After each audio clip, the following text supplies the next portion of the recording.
what do you think? I think we should get started. I think so too. Bruce? Oh yeah, awesome. Okay, everyone, thank you so much for joining me tonight. This is so exciting. I've been really excited all day.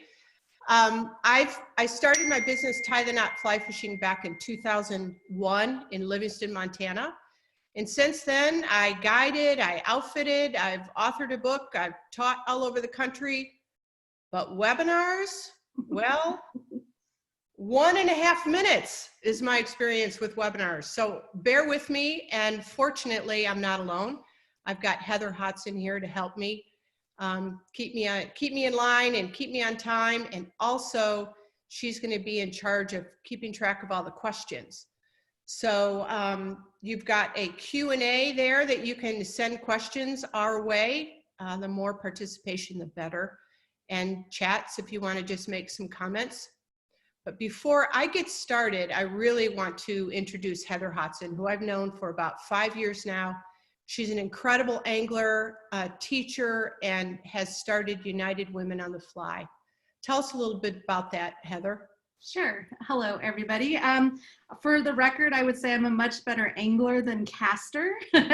And I think that that's the biggest thing with FFI specifically is that, you know, Molly's kind of brought me into this FFI family. And whether if you want to be certified or not, it's such a great way to learn. And that's why I'm so happy to actually be a part of this.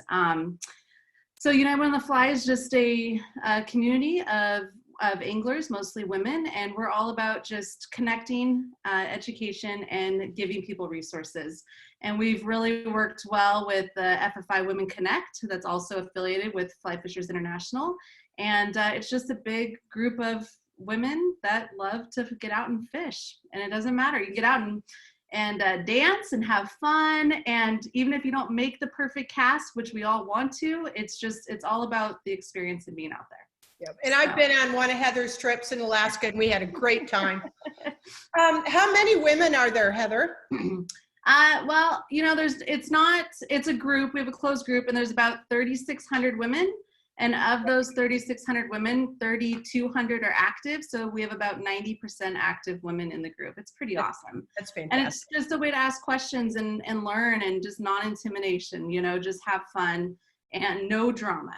So, and that's what it should all, you know, this should be fun. Casting should be fun. Yep. Fly fishing should be fun. So, yeah. And I just want to brag a little bit about Molly, even though, you know, it's hard, I think, for people, you know, we're trying in COVID time, trying to lift ourselves up and feel good about ourselves and everything that's going on. And Molly is pretty amazing. So Molly has her CI, which is her certified casting instructor. Her MCI means that she's a master casting instructor. And she also has her two-handed instruction. And so those are 3 basic, very hard tests that she's taken. And she is the first woman in the United States, if not the world, that has that. So props, Molly, you're amazing. So we're all very, very, very fortunate to be able to learn from you in this webinar. Thanks, Heather.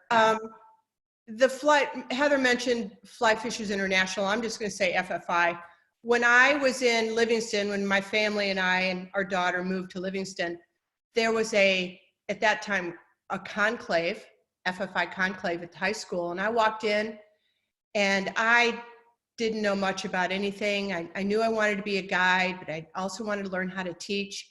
And I met that first year, Lefty Cray, Joan Wolfe, Mel Krieger. I took classes from them.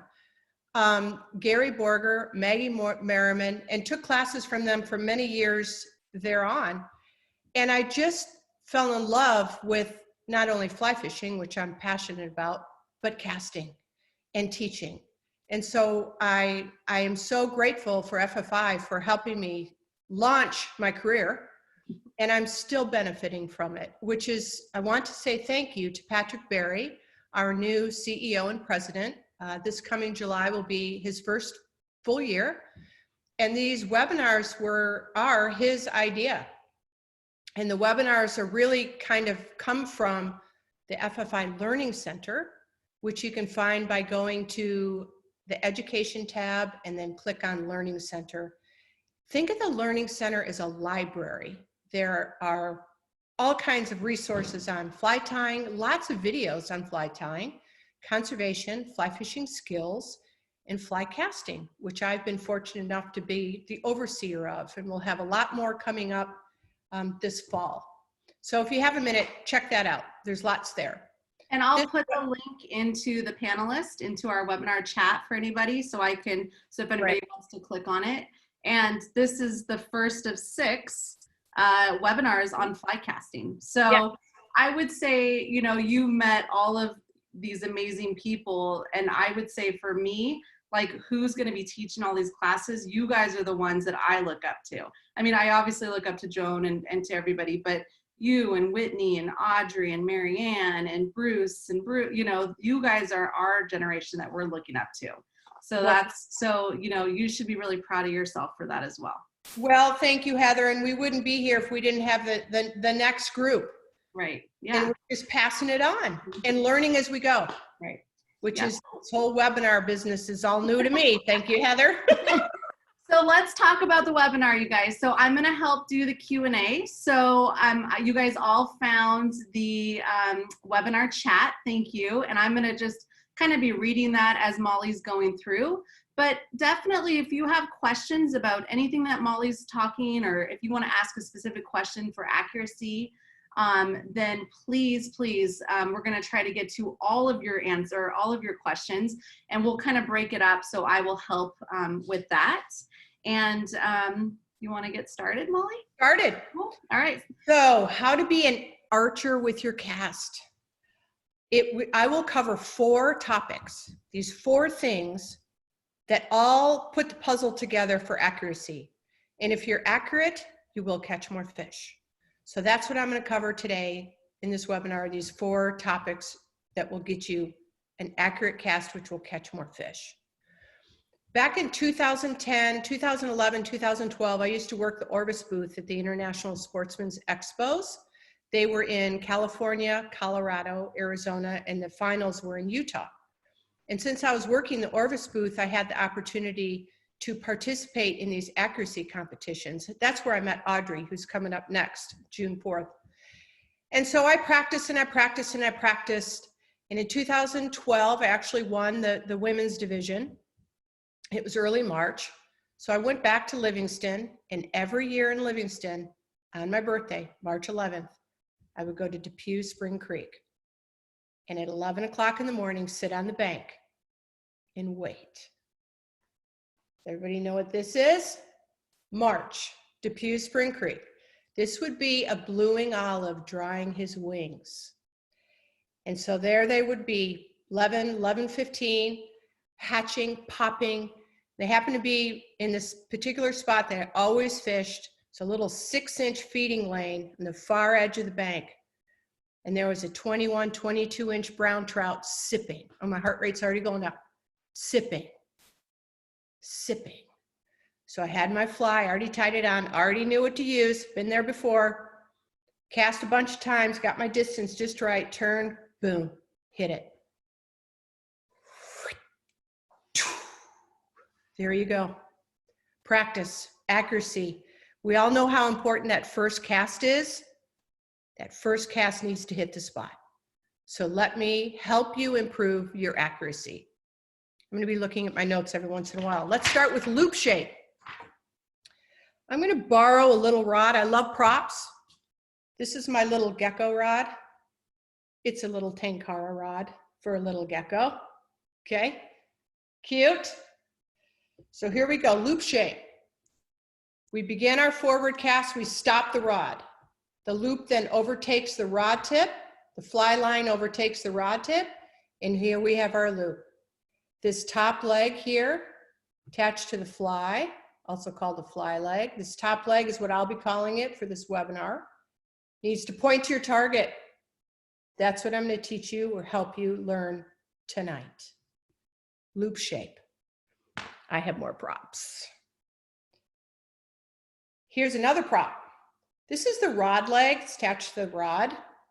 And here's our top leg or fly leg attached to the fly. We just want this straight.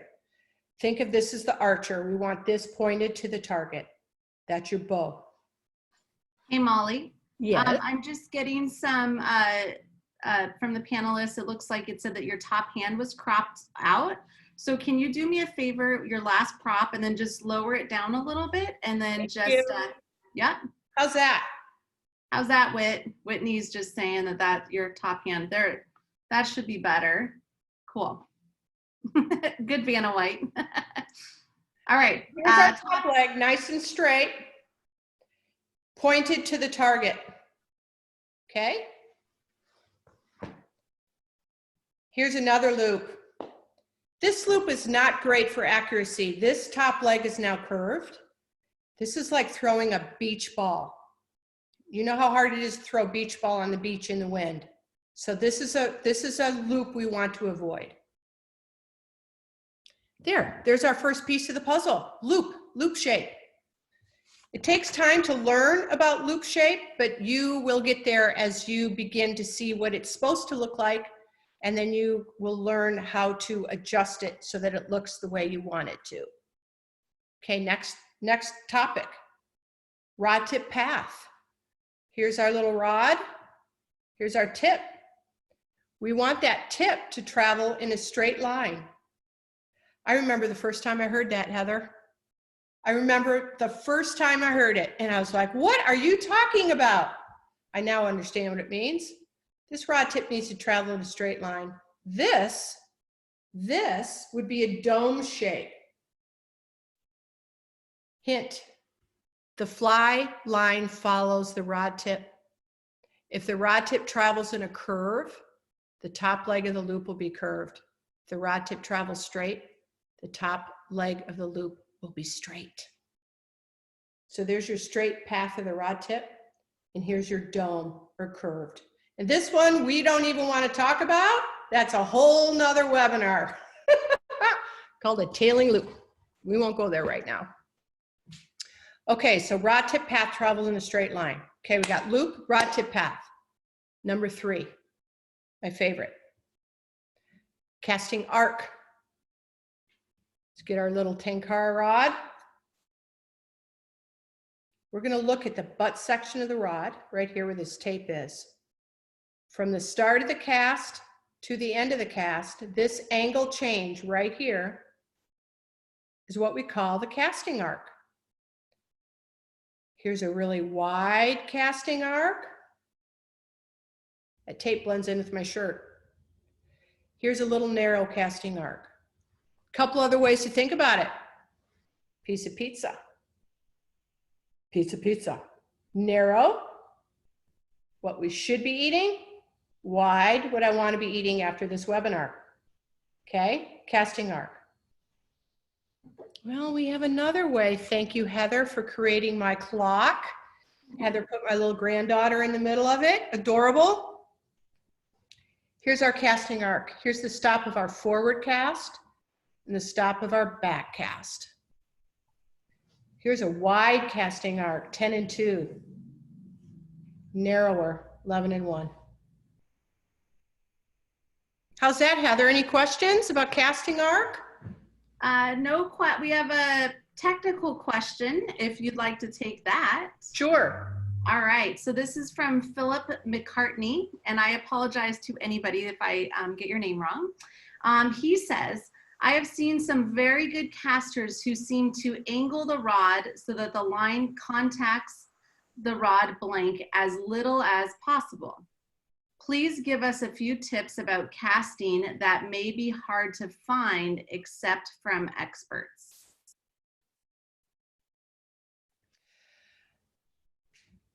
Smooth. I don't want to go too far off topic for this, but I would just say in a nutshell, the best thing you could do is to cast as smoothly as possible. And that will help you keep that rod tip in a straight line, and you won't have to do any dipping to avoid the line from hitting the rod tip or crisscrossing itself.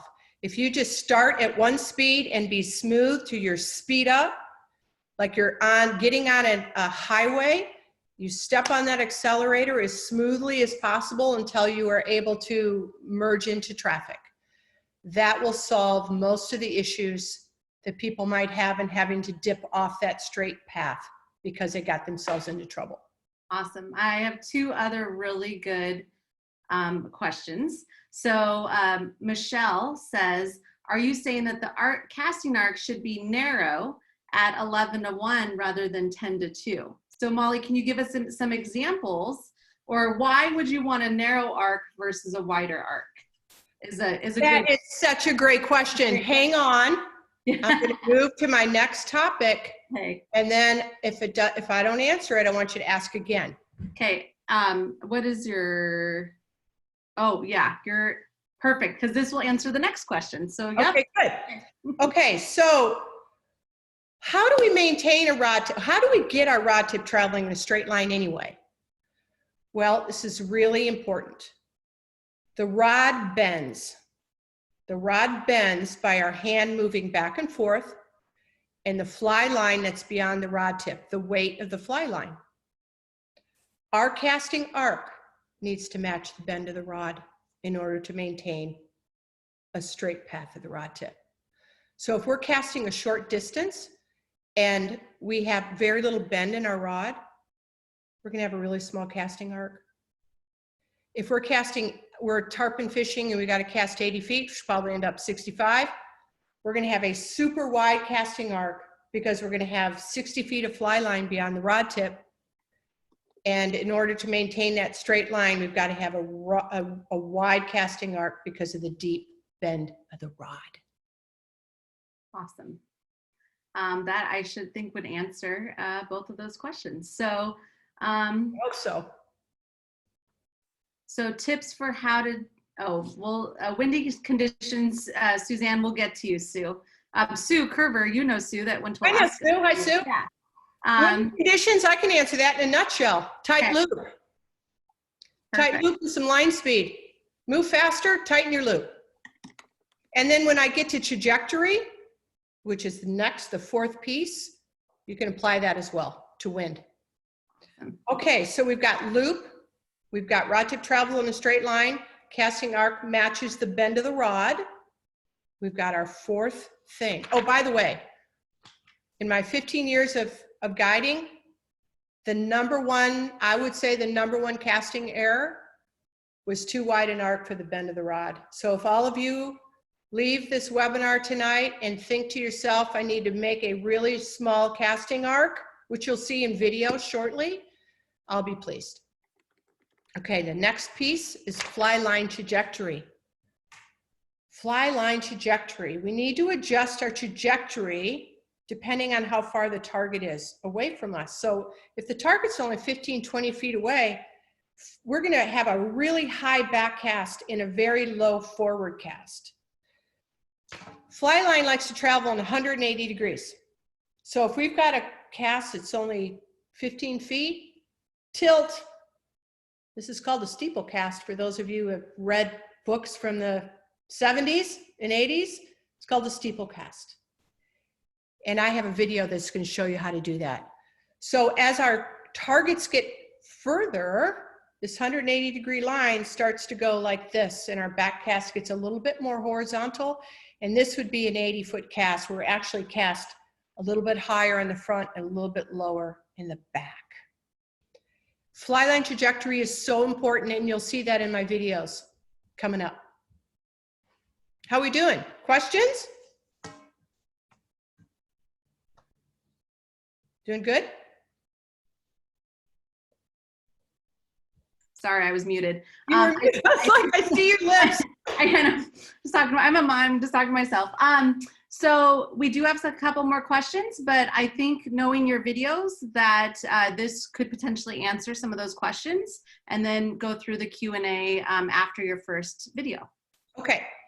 So I'm just going to review. You've learned the 4 pieces to accuracy, so I'm just going to review them, but I'm going to use video. So we've talked about it, I've described it, I've used props. Now, if I could see you all in real time and give you all a hug, I would be a very happy person, but I can't, so I'll just show you through video. So I'm going to share my screen.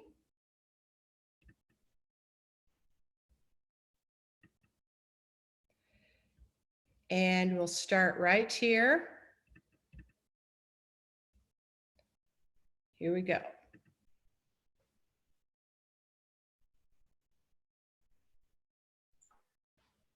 And Molly, make sure you put your cursor down. Okay, I'm outside now. This is a practice rod, indoor or outdoor. Echo Rod Company makes a great one. There are others as well. I love these rods because they're fun, great for the whole family. I've been teaching my granddaughter how to fly cast with one of these. Great, just in the backyard, easy to grab and practice with. If you have any problems, it'll show up with these rods and you can work on them. Or if you want to learn something new, like a roll cast, they're great for that as well. I also like them because they're really good to demonstrate with, because you can see this nice, thick, bright line. So that's what I'll be doing in this next series of casts, where I demonstrate what we covered indoors. So here we go, let's get started. So there's our fly leg, or the top leg of the loop, and there's our rod leg. This is going to be a wide loop, the one we want to avoid. That rod tip is not traveling in a straight line. It's curved like the top leg of the loop. Not an efficient cast. There's our curved rod tip path. Slow-mo. And see, that's going to come short of the target. Now here's a narrow one.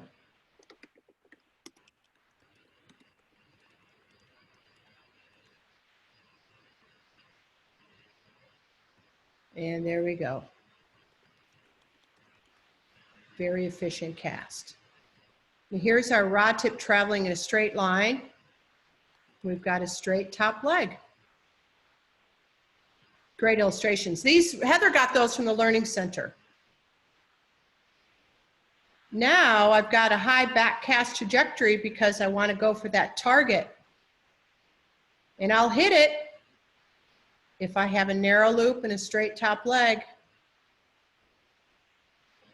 Here we have our casting arc, which is just the right width for the bend of this little rod.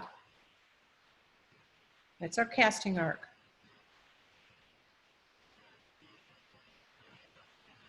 And this too came from the Learning Center. These are great illustrations. And here's our fly line trajectory. High back cast, low forward cast. It's pretty tricky to do, actually, and I'm going to talk about that again in another video. Take some practice. We're so... Oh, that got sped up.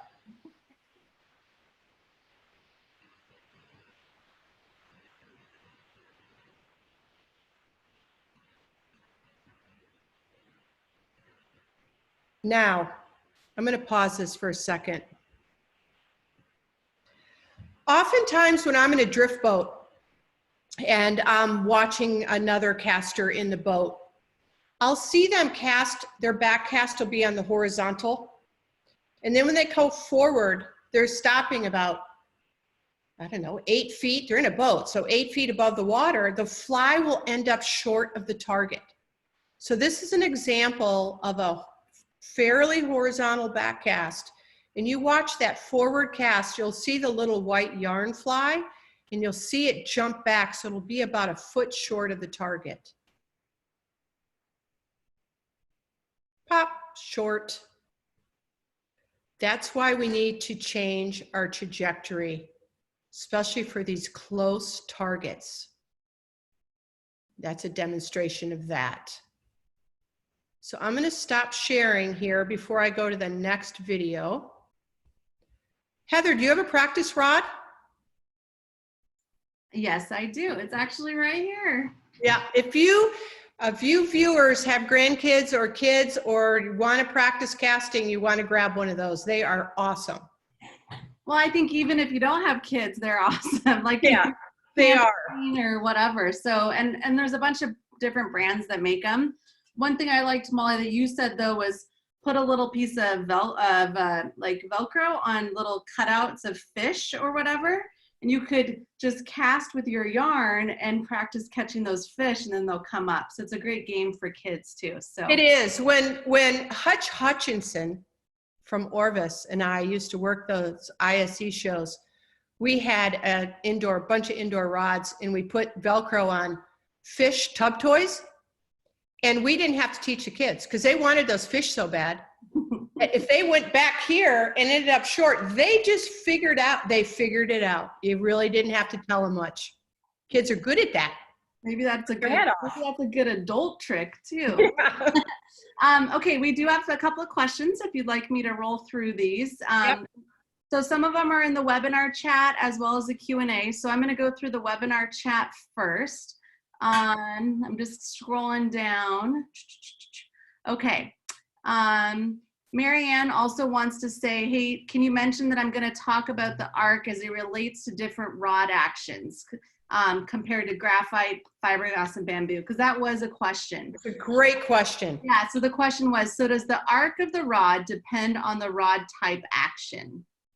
Definitely will need to make adjustments. A slow bamboo rod, which I love, will bend deeper, so it will take more time for it to bend deeply, more time for it to unbend, and we will have a wider arc. Your fast action rods or your tip flex rods will bend, doot, doot, doot, doot, doot, and so your arc will be smaller and the cast will be quicker. It's a great question. And again, you're the first of 6. So there'll be 5 other seminars or webinars for everybody to watch. And again, this will just continue with the different education by all of the instructors. Yeah. This is a great question. Hi, can you talk about how you might alter your stance for accuracy? Great question. That, I think, is a personal thing. I am dominant right-handed. I like my right foot forward. And if you were to read Joan Wolfe's accuracy book, you want that butt section of the rod right between your eyeballs for your shorter casts. And I do a little rocking and I have my right foot forward. But it's a personal thing. I would just figure out which one you like and stick with it. Of course, the river bottom will depend a lot on that as well. And also in your next video, it shows your stance, which I think is really going to be really helpful for this person asking. Yeah. And then Sandra asks, are the mechanics any different when casting a sinking line and a heavier fly or streamer? Yes, that's a good question. Great When question. we have more weight, we need to open up our loop because of the weight coming down and colliding with the fly line. So I like to take that rod tip, because you know that the fly line follows the path of the rod tip, and actually curve it a little bit and dome it a little bit and make that loop a little bit wider so that it has room for all that weight because of gravity. Perfect. Mm-hmm. There's a couple of more technical questions, so we'll maybe do those at the end. I'm just looking. Here's a great. Might come up in the other video. Right. Bruce Richards, what about practice? Practice. Oh, well, we'll just talk about that now. So practice. Those indoor rods are great because they're easy to keep around. When I was practicing for my accuracy competitions, I had 2 giant rubber hooks in the garage. And when my husband would grill, I would be out in the backyard. I didn't have to set the rod up. I didn't have to take it out of the case. It was already hanging up. I used hula hoops. You can use hats, socks, sticks, rocks. Set them at different distances, and your body will learn to adjust your trajectory and your arc and your timing for each of your different distances. So practice. Awesome.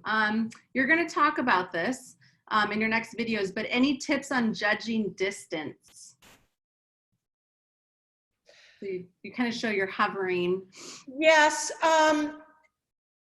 Boy, it's a feel thing. You know, if you sometimes, depending on the light and how you tilt your head and how much line you shoot, by using targets, you'll train your eye on how to see distance. It takes practice. It really does.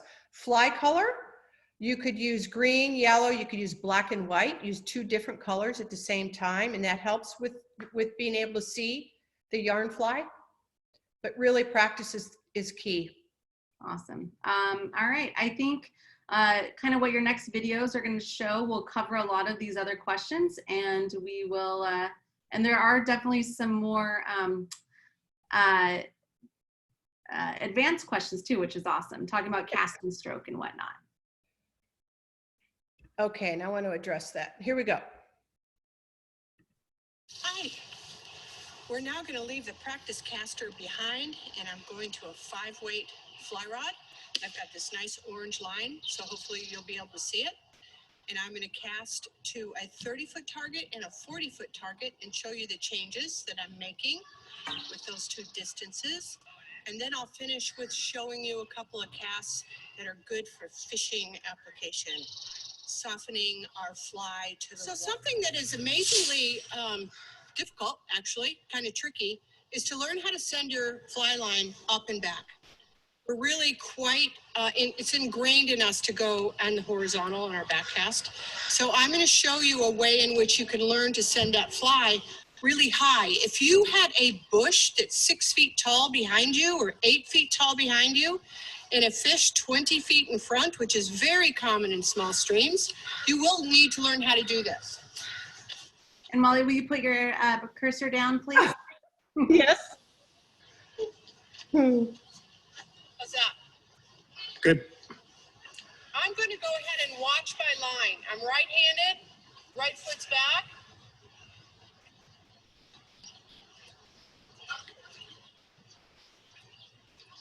Show you this way. Rather than that.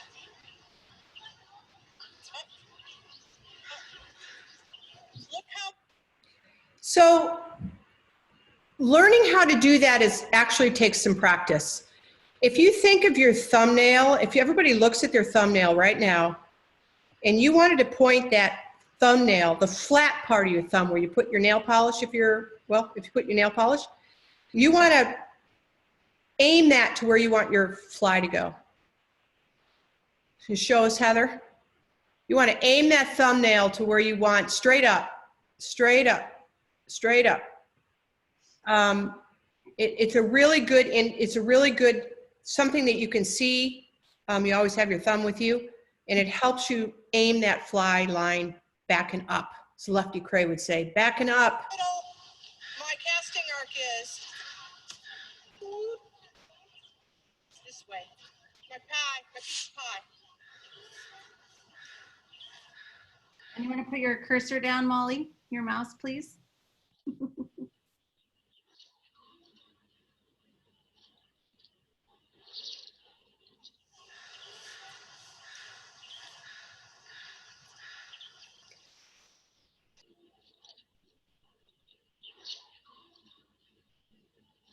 How small my arc is. Let's go. Ready? Okay, now we're going out further. This is probably 25 feet or 20 feet. And now we're going to go to 30 feet. My arc's a little wider.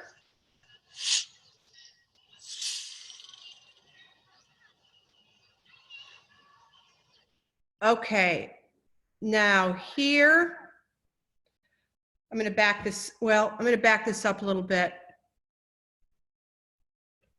I'm going to show you how to stop the fly about 4 feet above the water, and then you let it gently fall to the water, especially for your mayfly hatches, your dry fly situations in which you want your fly to land ever so gently. That's what I'm going to show you right now. Let me turn around. Sorry, I went back too far. Here we go.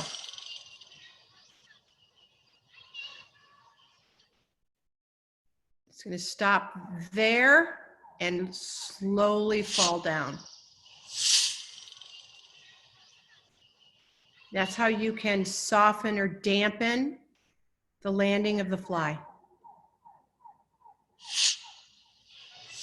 Now, if you need to cast further and actually shoot out line, you can use your line hand to stop the fly line as it's going out, as you're shooting. Again, 4 feet above the water to let the fly gently fall.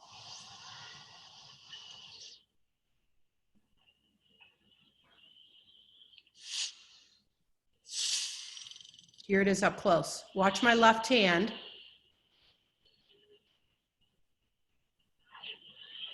Squeeze. Pop.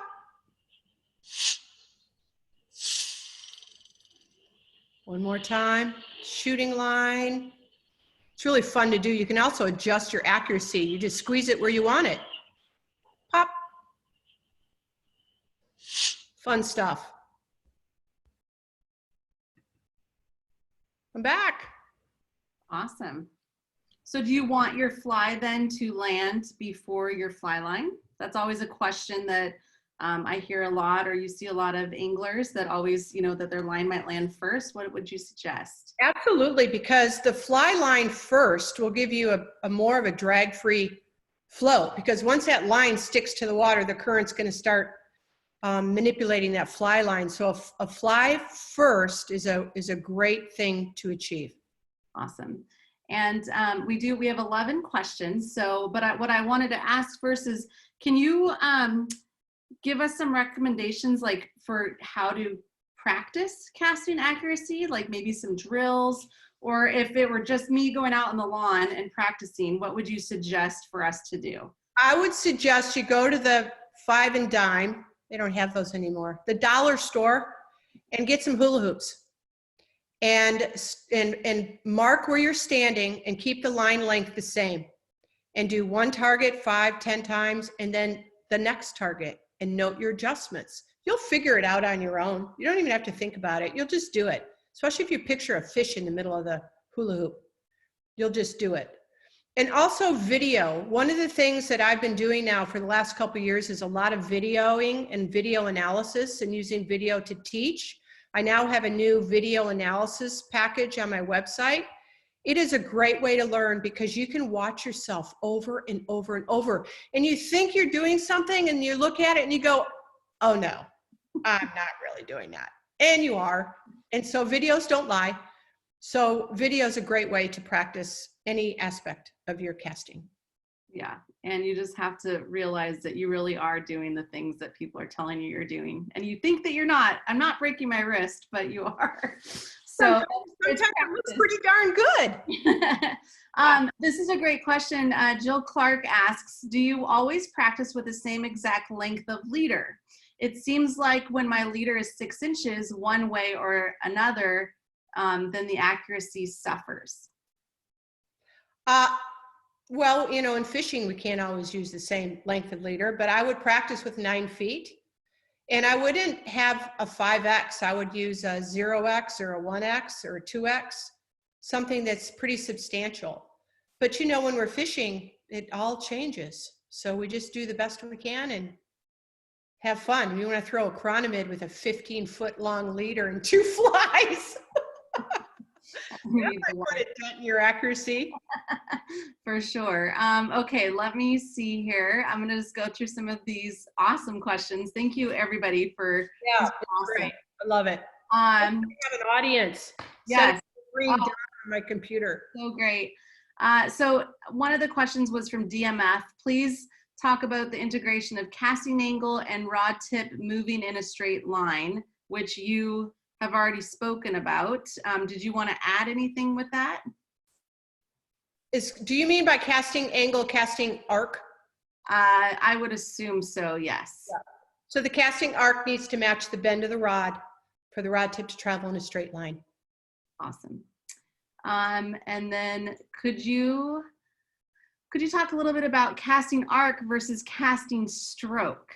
It seems that some distance casters I see still have a tight arc, but a very long stroke with drift. And this is from Peter. Boy, I would find that really difficult because the longer line you have, the deeper the rod bend. But let's talk about casting stroke. Casting stroke is the hand going back and forth. Casting stroke imparts enough energy in that rod to get it to bend to create a loop. Stroke length is the distance the hand actually travels. So the further we go, the longer our casting stroke, we encompass more muscles. It takes more time for that rod to bend and unbend, hence the wider arc. So that's casting stroke is actually the hand going back and forth, and length is how we measure that distance. And for anybody that's watching this, I know I've posted just on some of my personal stuff, and I've gotten kind of nerdy with some of this terminology. And as much as us casting nerds dig this, some people it's completely over your head, and that's okay. Yeah. So I think knowing that you can go to the Learning Center and there are graphics, so all those visuals that I added into Molly's videos are all on the Learning Center. So if you're a visual learner and you can watch and see that that's the arc or the casting stroke of the movement, so or Google it, or Google, there's so many ways to be able to figure out what these terms are. But once you figure them out, we can all speak the same language, which is right. So. And something that I want to say, if you're new to the sport and you've just joined this webinar and a lot of this is going over your head, just let it go. Just grab the pieces that make sense. And 2 or 3 years down the road, somebody might say something to you that I said tonight and it might click because you've heard it before. So please just take pieces that make sense to you and go out and have fun with them.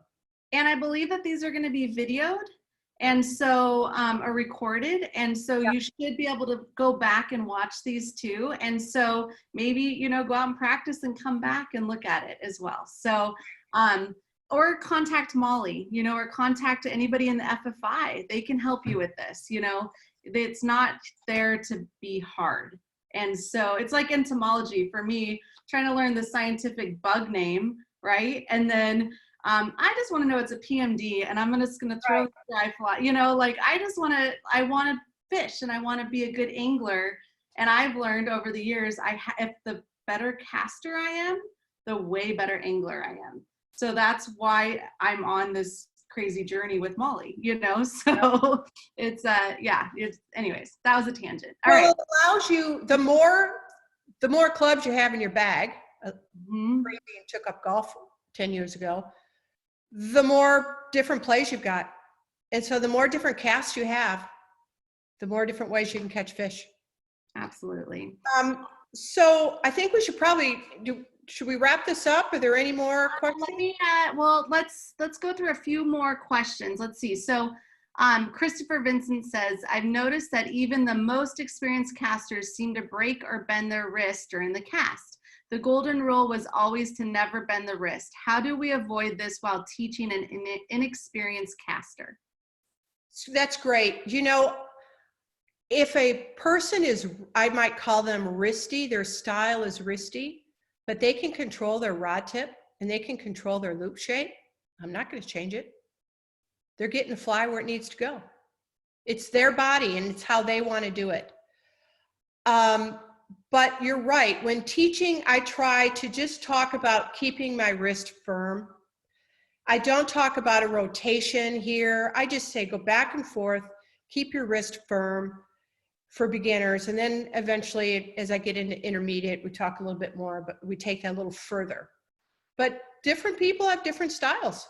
If the rod's traveling in a straight line, the loop will be narrow. It'll go where it needs to go.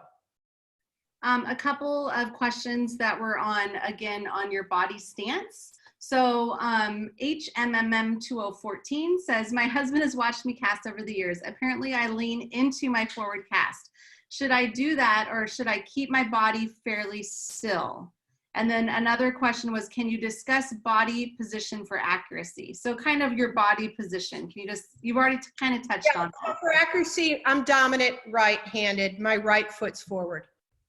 That drill that I showed you of looking at your line, my right foot was back so I could open up my shoulder and look over it. I am a rocker, and I learned it from Joan Wolfe, and I can't not do it. When I have beginners and then I do a demo and then I watch them, they're all going like, so I try not to because that's my own style. I try to be more still. But if you want to rock, it's going to give you another 2 feet, however far your body just moved. And if it gives you, maybe you're a ballet dancer and you like to go back and forth.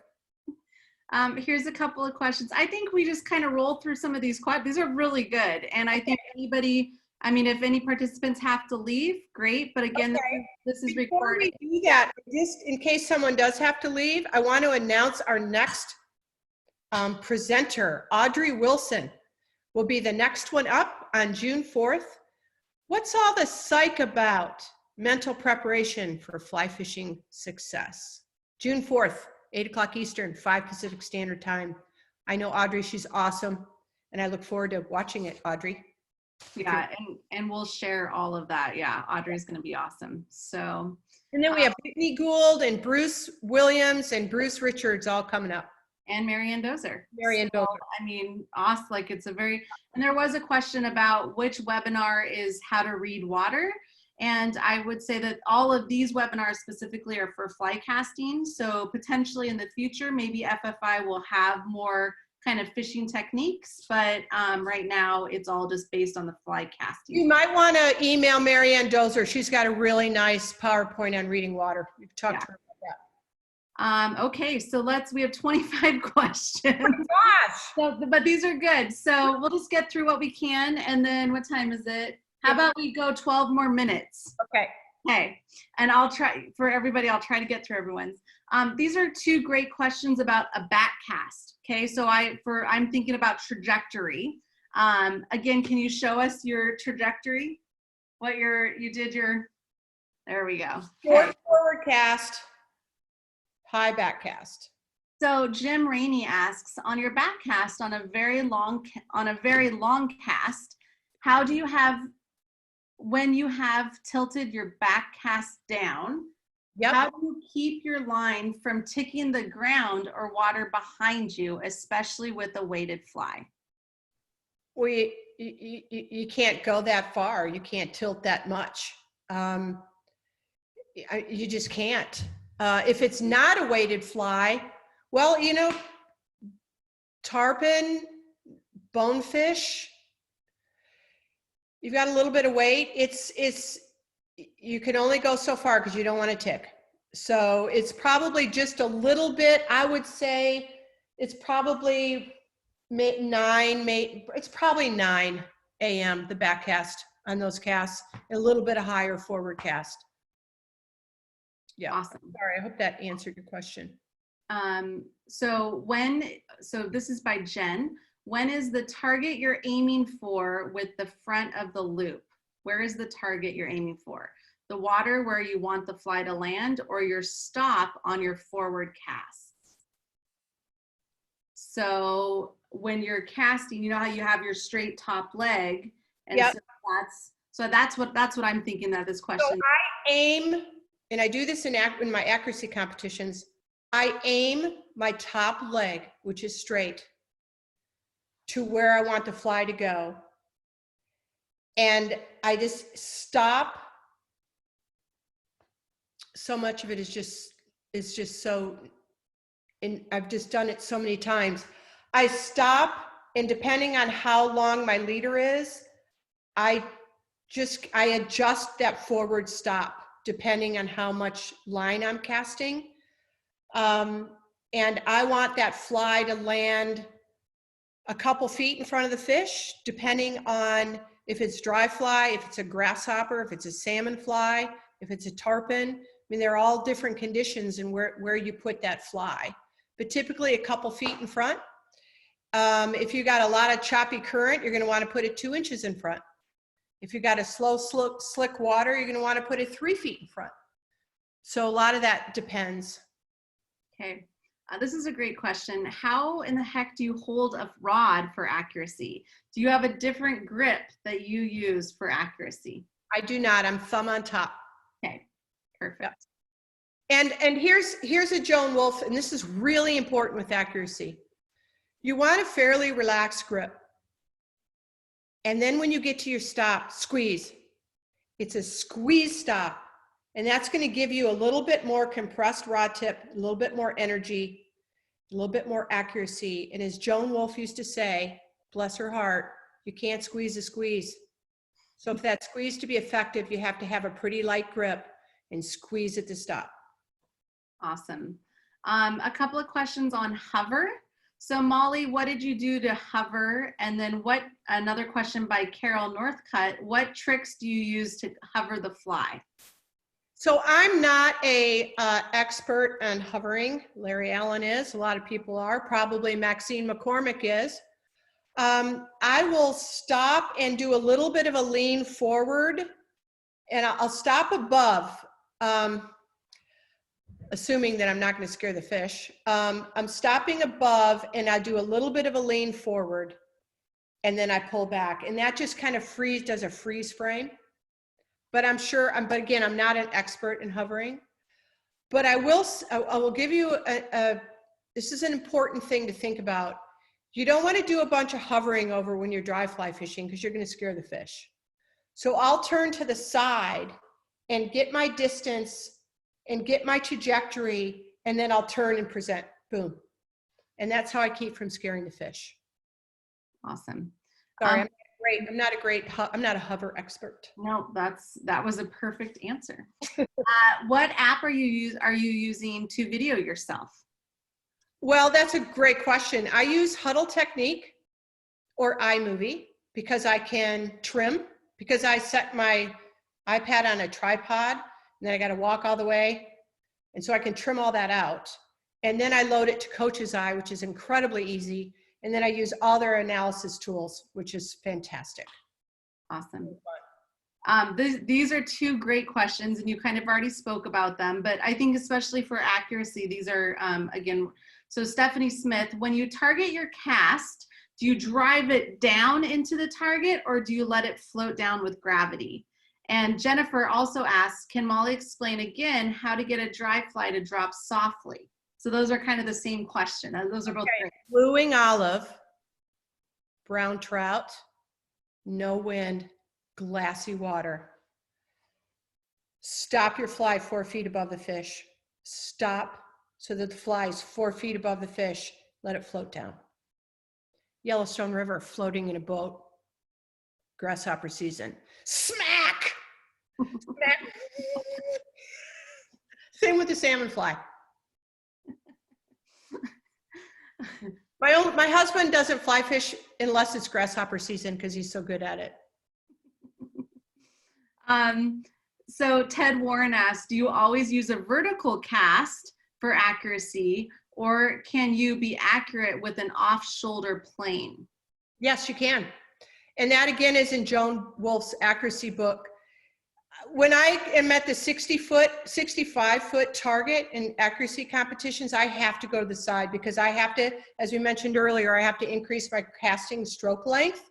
So I need to come out to the side, and I just am able to draw a triangle with my eyes, my eye to my hand. I just create this triangle, and I'm a little bit to the side of the target because I know I'm going to come in from the right. It's awesome. something you learn to do from practice. And wind, right? And wind. Yeah. And is there any difference for accuracy casting in the saltwater? Practice more. Practice in the wind. Practice on a moving boat. I'm sorry, I'm just looking. We are talking about hovering. Practice. Oh, anything like bow and arrow accuracy casting? So somebody wants to know, Barbara Redmond would like to know, is there any tricks or tips for being accurate or tip casting with your bow and arrow? Oh, you mean a bow and arrow cast? Mm-hmm. Yeah. Just aim again, think of that top leg of your loop and aim it straight. That's a really fun cast. Aim it straight to the target. That takes a little bit of practice, but boy, is it fun and is it effective. That's a great cast, bow and arrow cast. Okay, please explain how much variety or leeway there is in how far you might bring your hand back on the back cast to generate a little more power without breaking your wrist. This is me. Okay. Stop. So we're going to come back and I stop and I drift back and up 6 inches. I follow the loop with my hand. Stop, drift back and up, and that's going to give me a longer forward stroke. So I'm going to have a longer time to get that rod bent. Does that answer? And you can't do, we have a tendency to want to do this. As soon as we start going further, we want to do this. So I stop and drift and just follow everything in that straight line. That's perfect. And actually, on that same note, it's there's a question from Coast Artist. Could Molly show us the profile of her arm movement when casting? So when you're so just like you just did, can you show us the side profile? So here's a Mel Krieger. I'm throwing out all these words because they are my mentors. Elbows first, followed by the reel, followed by the stop. Elbow, reel, stop.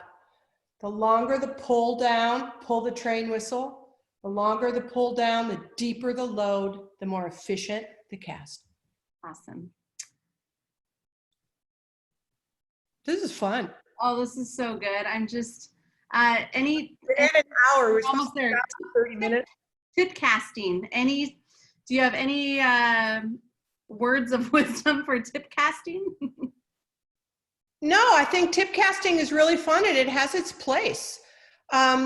Just learn how to use the tip of the rod and just get it to flex and have a nice firm wrist and get that tip to do its thing. It's a great little short cast.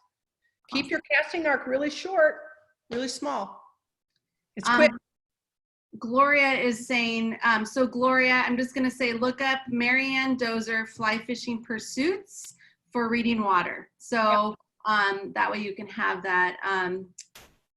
Any final, it's 5:59. You did amazing and so many questions. This is so awesome. What participants do we have? 187, but I think we had probably maybe 230. You know, so awesome. At one point, hopefully it lasted longer than 5 minutes. No, everybody did. No, it's and again, I apologize if we weren't able to get to everybody's questions. And so Cindy says, I've been playing with the pull the train whistle elbow down. It really works with little effort and lays the line out there. Right. So that's a great just analogy, I think. So, so Molly, how can people reach you? Private.flyfishing.com. Awesome. And we can, and I know FFI will put that up and on Instagram as well. So for anybody that's flyfishersinternational.org, click education, click learning center, and there's just so much there. Oh my gosh. Yes. Thank you all so much. And Audrey, don't miss Audrey's presentation on June 4th, 5 p.m. again. And it's going to be incredible, and then everyone else's. And again, this will be recorded. So, and we'll share it on all. You can just go to the view the webinar schedule and scroll down the page, and the missed recorded webinars are right there. Cool, awesome. And I'll copy it and I'll send it out to everybody. Okay. Make it easier. So. Heather, I couldn't have done this without you. Thank you so much. Oh, you did awesome, Molly. Thank you to everybody again. Thanks, everybody. Wish I could give you a hug. A COVID virtual hug. Yeah, and take care of yourself. Bye-bye. Right. Thanks, Molly. Bye.